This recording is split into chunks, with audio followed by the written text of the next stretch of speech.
بسم اللہ الرحمن الرحیم الفعل المضارع المعتل الآخر و احوال اعرابہ۔ فعل مضارع معتل الآخر اور اس کے اعراب کے احوال۔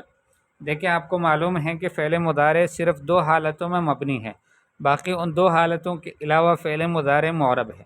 اور فعل مضارع معرب ہو، صحیح الآخر ہو، اس کے آخر میں کوئی حرف علت نہ ہو، تو اس وقت اس کا جو اعراب ہے وہ ہے حالت رفع میں ضمہ کے ساتھ، حالت نصبی میں فتحے کے ساتھ، اور حالت جزم میں سکون کے ساتھ۔ یہ تو آپ کو معلوم ہے۔ آج جو ہماری بات ہے وہ اس سے متعلق ہے کہ فعل مضارع ہے، معرب ہے، لیکن معتل الآخر ہے، صحیح الآخر نہیں ہے۔ آخر میں کوئی حرف علت ہے، 3 حروف ہیں، حروف علت واو الف یا، ان میں سے کوئی ایک حرف فعل مضارع کے آخر میں آیا ہے۔ اب اس کا اعراب کیسے ہوگا، اس کے احوال کیا ہوں گے؟ تو دیکھیں، ایک بات ذہن میں رکھیں کہ اگر حالت رفع ہے تو چاہے وہ الف آ جائے آخر میں، یا واو آ جائے، یا پھر یا آ جائے، فعل مضارع کا جو اعراب ہے معتل الآخر کا وہ تقدیری ہوگا۔ اور اگر حالت نصب ہے تو الف میں تو تقدیری ہوگا، لیکن واو اور یا میں اس کا ظہور ہوگا۔ اور حالت جزم میں آپ کو معلوم ہے کہ فعل مضارع معتل الآخر حالت جزم میں جو ہے اس کا اعراب حذف و حرف العلت کے ساتھ ہوتا ہے۔ جو حرف علت ہوتا ہے وہ حذف کیا جاتا ہے، اور اس طرح اس کا اعراب بنتا ہے۔ تو اب مثالیں دیکھیں، الامثلہ: یتغذی الغلام، یتغذی الغلام، بچہ پرورش پاتا ہے۔ اخشی البرد، میں ٹھنڈک سے ڈرتا ہوں۔ لماذا تنسى وعدک، تم اپنے وعدے کو کیوں بھول جاؤ گے؟ یتغذی اور اخشی اور تنسى، ان سارے تینوں افعال کو آپ دیکھ رہے ہیں، یہ افعال مضارعہ ہے، اور آخر میں جو ہے وہ حرف علت ہے، الف ہے، اور الف کے اوپر جو ہے فتحے کا رفع کا آنا، ضمے کا آنا، حالت رفع میں ضمے کا اس کے اوپر آنا، یہ متعذر ہے۔ متعذر کا مطلب یہ ہوتا ہے کہ ناممکن ہے، ممکن ہی نہیں ہے۔ کیوں؟ اس لیے کہ الف جو ہوتا ہے وہ ساکن ہوتا ہے، تو ساکن کے اوپر ضمہ آ جائے، یہ کیسے ہوگا؟ تو ایک حرف کے اوپر دو حرکتیں جمع نہیں ہو سکتی، تو اس وجہ سے وہ تو ممکن ہی نہیں ہے۔ یتغذی الغلام، اخشی البرد اور لماذا تنسى وعدک، تو ہم کہیں گے کہ یتغذی فعل مضارع ہے، معتل الآخر ہے، اور مرفوع ہے لیکن تقدیراً۔ اسی طرح سے اخشی اور تنسى۔ اس کے بعد چھوٹا جملہ ہے، انت تدنو من الکبش، آپ کبش سے جو ہے قریب ہوتے ہو۔ کبش کہتے ہیں منڈے کو۔ یصف الجو، موسم صاف ہوتا ہے، فضا صاف ہو رہی ہے۔ اور یعد الحصان، حصان گھوڑا دوڑتا ہے۔ تو تدنو اور یصف اور یعدو، یہ افعال مضارعہ ہیں، معتل الآخر ہیں، آخر میں حرف علت واو ہے، اس وجہ سے اس کا اعراب بھی تقدیری ہے۔ ہم کہتے ہیں کہ اس کا اعراب تقدیری ہے، اس کے اوپر ظاہر نہیں ہے۔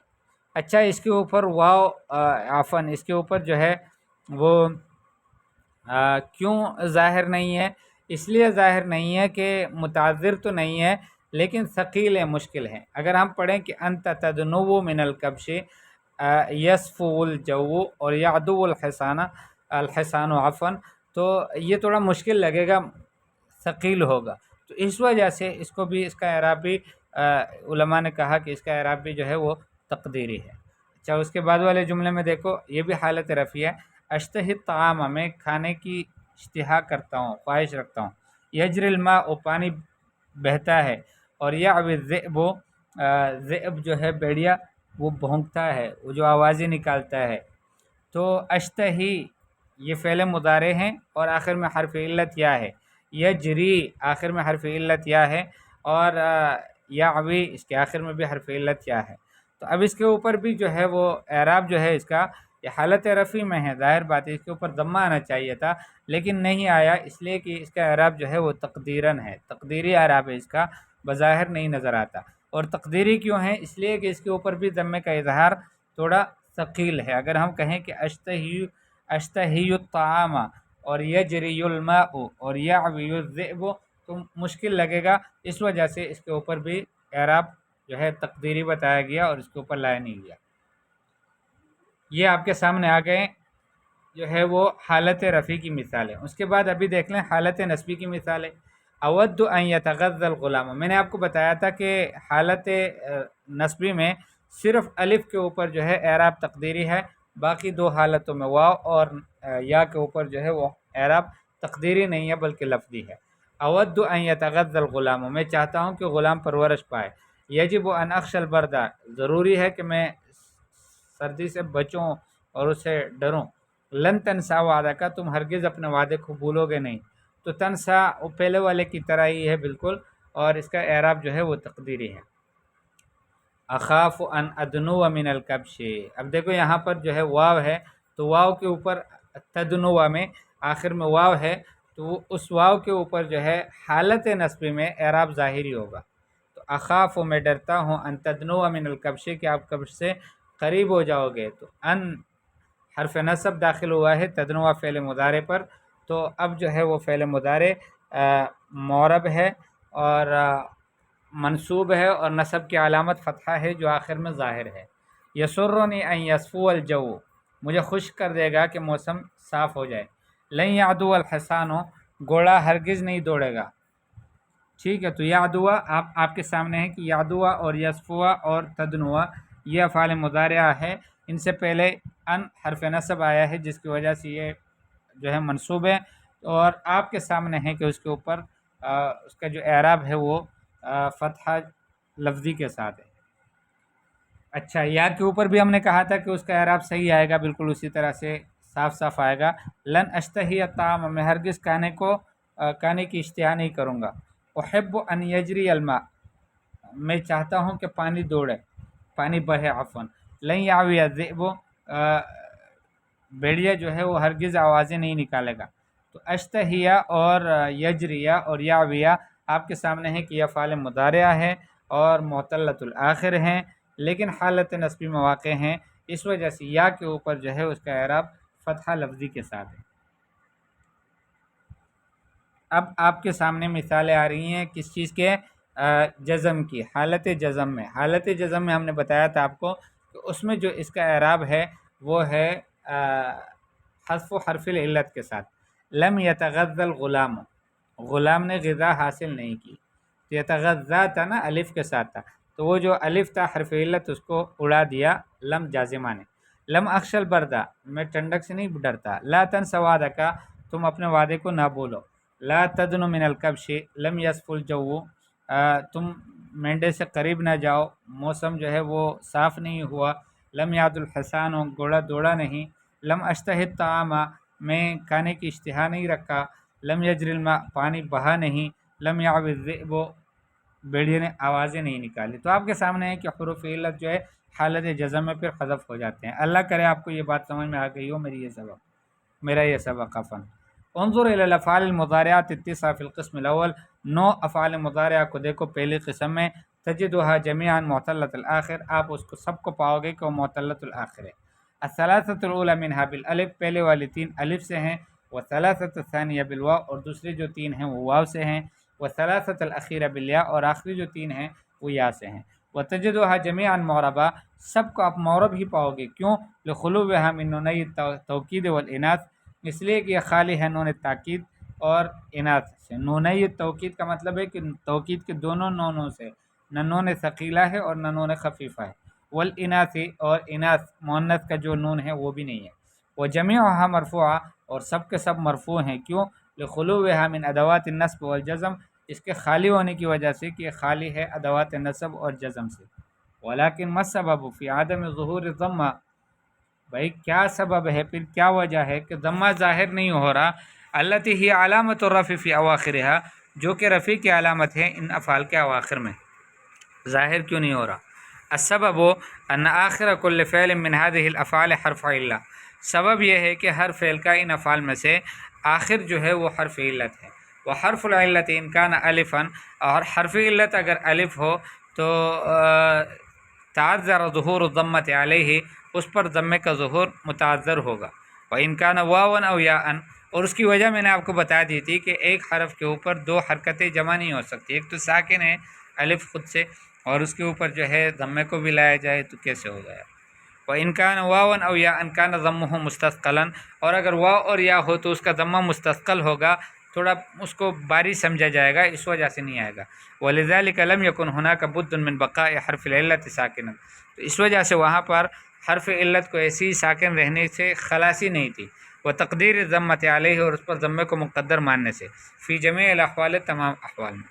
انظر الی هذه الافعال نفسها، انہی افعال کو دیکھو، مرتن ثانیتن فی القسم الثانی، ایک بار پھر دوسری قسم کی مثالوں میں، تجدها معربتن کما کانت فی القسم الاول، ان کو وہاں بھی معرب ہی پاؤ گے جیسے کہ پہلے قسم میں تھے، ولکنها تغیرت من الرفع الى النصب، لیکن یہاں پر ان میں تغیر آیا ہے رفع سے نصب کی طرف، لدخول ادوات النصب علیہا، ان پر ادوات نصب کے داخل ہونے کی وجہ سے، وَإِذَا بَحَثْنَا فِي أَوَاخِرِهَا، اور جب ہم نے ان کے اواخر میں بحث کیا، لم نجد للنصب اثرا ظاہرا فی الافعال التي آخر كل منها الف، ہمیں نصب کا کوئی ظاہری اثر نظر نہیں آیا ان افعال میں کہ جن کے آخر میں الف تھا، بخلاف الافعال التي آخرها واو او یا، بخلاف ان افعال کے کہ جن کے آخر میں واو اور یا تھا، واو اور یا تھا تو ہمیں فتحہ اور کسرہ نظر آ گیا، لیکن اگر الف تھا تو وہاں پر ہمیں ضمہ نظر نہیں آیا، فإن النصب، وہاں پر ہمیں فتحہ نظر نہیں آیا عفواً، فإن النصب فيها ظاہر، اس لیے کہ نصب جو ہے اس میں ظاہر ہے، والسر في هذا الاختلاف ان الالف يتعذر تحریکها، اس اختلاف کا راز کیا ہے؟ راز یہ ہے کہ الف جو ہوتا ہے وہ اس کو حرکت دینا متعذر ہے، بھئی الف ساکن کو بولتے ہیں تو ساکن کے اوپر حرکت کیسے آئے گا؟ وَلِذَلِكَ تُقَدَّرُ عَلَيْهَا الْفَتْحَ فِي حال النصب، اس وجہ سے مقدر مانا جاتا ہے اس پر فتحہ حالت نصب میں۔ اما الواو والیاء فمن السهل ان نطق بهما مفتوحتین، واو اور یا جو ہے تو وہ آسان ہے ان دونوں کے اوپر نطق کرنا حالت فتحہ میں، کہ ان کے اوپر حالت نصب ہو تو ان کے اوپر فتحہ ہو تو اس کو بولا جا سکتا ہے، جیسے آپ کے سامنے ہم نے مثالیں پڑھ لی۔ وَلِذَلِكَ تَظْهَرُ عَلَيْهِمَ الْفَتْحَ عِنْدَ النَّصْبِ، اس وجہ سے ان دونوں کے اوپر واو اور یا کے اوپر فتحہ ظاہر ہوتا ہے نصب کے حالت میں۔ انظر الی هذه الافعال مرة ثالثة في القسم الثالث، اب انہی افعال کو ایک بار پھر دیکھو، تیسری دفعہ دیکھو، تیسری قسم میں، تجدها معربۃ، وہاں پر بھی آپ کو معرب ہی ملیں گے، کما کانت فی القسمین السابقین، جیسے کہ گزشتہ دونوں قسموں میں تھے، ولکنها صارت هنا مجزومہ، لیکن یہاں پر وہ مجزوم ہو گئے، لدخول عوامل الجزم علیہا، اس پر جزم کے عوامل کے داخل ہونے کی وجہ سے۔ فما علامت الجزم فیہا، اس میں جزم کی علامت کیا ہے؟ نتأمل اواخر هذه الافعال، ان افعال کے اواخر میں ہم غور کرتے ہیں، فنجدها محذوفہ، ہم ان کو محذوف پاتے ہیں کہ ان میں سے کچھ حذف ہوا ہے، وقد كانت ثابتة في القسمين السابقين، گزشتہ دونوں قسموں میں تو یہ ثابت تھے، وإذا بحثنا عن السبب في ذلك، اور جب ہم غور کرتے ہیں، بحث کرتے ہیں اس کے سبب کے بارے میں، لم نجد سببا سوى دخول الادوات الجازمة عليها، ہمیں کوئی سبب نہیں ملتا سوائے اس کے کہ جزم والے جو ادوات ہیں وہ ان پر داخل ہوئے، فهي التي حذفت اواخر هذه الاواخر، انہی نے ان اواخر کو حذف کر دیا، وبذلك يكون هذا الحذف علامت الجزم، اس وجہ سے یہ جو حذف ہے یہ علامت جزم کا کہلائے گا کہ یہ جزم کی علامت ہے۔ اب قاعدے کو دیکھو ایک بار پھر، آپ کو اللہ پاک سے دعا کرتا ہوں کہ اللہ آپ کو سمجھا دے، تھوڑا سبق جو ہے وہ آگے پیچھے ہیں اس وجہ سے تھوڑا مشکل لگ رہا ہے۔ الفعل المضارع المعتل الآخر يرفع بضمة مقدرة على الالف والواو والياء، فعل مضارع معتل الآخر حالت رفع میں ضمہ مقدرے کے ساتھ ہوتا ہے، یعنی مرفوع ہوتا ہے ضمہ مقدرے کے ساتھ، الف، واو اور یا تینوں پر، الف پر بھی ضمہ مقدر ہے، واو پر بھی اور یا پر بھی، یہ تو ضمے کی بات ہے، حالت رفع کی بات ہے۔ اب حالت نصبی کی طرف آتے ہیں، وَيُنْصَبُ بِفَتْحَةٍ مُقَدَّرَةٍ عَلَى الْأَلِف، منصوب ہوتا ہے فتحہ مقدرے کے ساتھ الف پر، وَظَاهِرَةٍ عَلَى الْوَاوِ وَالْيَاءِ، اور ظاہر ہوتا ہے اس کا جو ہے وہ منصوب ہوتا ہے ظاہر فتحے کے ساتھ واو اور یا پر، وَيُجْزَمُ بِحَذْفِ الْآخِرِ، اور حالت جزم میں اس کے آخر کو حذف کر دیا جاتا ہے، تو اس طرح سے بناتا ہے۔ تمرینات، بین الافعال المضارعۃ المعتلۃ الآخر فی العبارات الآتیہ، آنے والے عبارات میں افعال مضارعہ معتلۃ الآخر کی تعین بیان کرو، وعین علامت الاعراب فی کل منہا، ہر ایک کے اندر اعراب کی علامت کو بھی بیان کر دو۔ ذاک الفعل من الافعال المضارعۃ الآتیہ فی جمل مفیدہ، آنے والے افعال مضارعہ میں سے ہر فعل کو جملہ مفیدے میں رکھو، بحیث یکون مرۃ مرفوعا، اس طرح سے کہ ایک دفعہ مرفوع ہو، ایک دفعہ منصوب ہو، ایک دفعہ مجزوم ہو، اور ہر ایک کے آخر کی کو ضبط کر دو، اس کے اوپر زبر زیر لگا رہو تاکہ اس پر حرکت ظاہر ہو۔ یحییٰ، یدنو، یہتدی، یعلو، یستوی، یحلو، ایتی بثلاث جملین، 3 جملے لاؤ، فی کل منہا فعل مضارع مرفوع کہ ہر ایک میں فعل مضارع مرفوع ہو، معتل الآخر ہو الف کے ساتھ، اولا میں یعنی پہلی مثالوں میں 3 میں، اور دوسری میں جو ہے پہلے جملے میں اور دوسرے جملے میں واو کے ساتھ ہو اور تیسرے جملے میں یا کے ساتھ۔ یہ اعراب کی بھی ایک تمرین ہے۔ یختفی الخفاش فی بالنہار، خفاش چمگادڑ جو ہے وہ چپتا ہے دن کے وقت میں، تو یختفی فعل مضارع مرفوع بضمۃ مقدرۃ علی الیاء، الخفاش فاعل مرفوع بالضمہ، اور بالنہار الباء حرف جر مبنی علی الکسر، والنہار مجرور بالباء وعلامۃ جرہ الکسرہ۔ لم ینمو الزرع، زرع کھیت جو ہے وہ آگے بڑھا نہیں ہے، تو اس کا بھی ترکیب آپ کے سامنے ہے کہ لم حرف نفی و جزم مبنی علی السکون، اور ینمو فعل مضارع مجزوم بلم والعلامۃ جزمی حذف الواو، فاعل مرفوع بالضمہ۔ اس کے بعد عاربی الجمل آتی آنے والے جملوں کی ترکیب کر دو۔ ینہی اللہ عن الکذب، اللہ پاک جھوٹ سے منع کرتے ہیں۔ یصف الجو، موسم صاف رہے گا۔ لن یرتقی الحسود، حسد کرنے والا ہرگز ترقی نہیں کرے گا۔ لم تغل القدر، دیگچی جو ہے وہ ابھی تک اس میں جوش نہیں آیا۔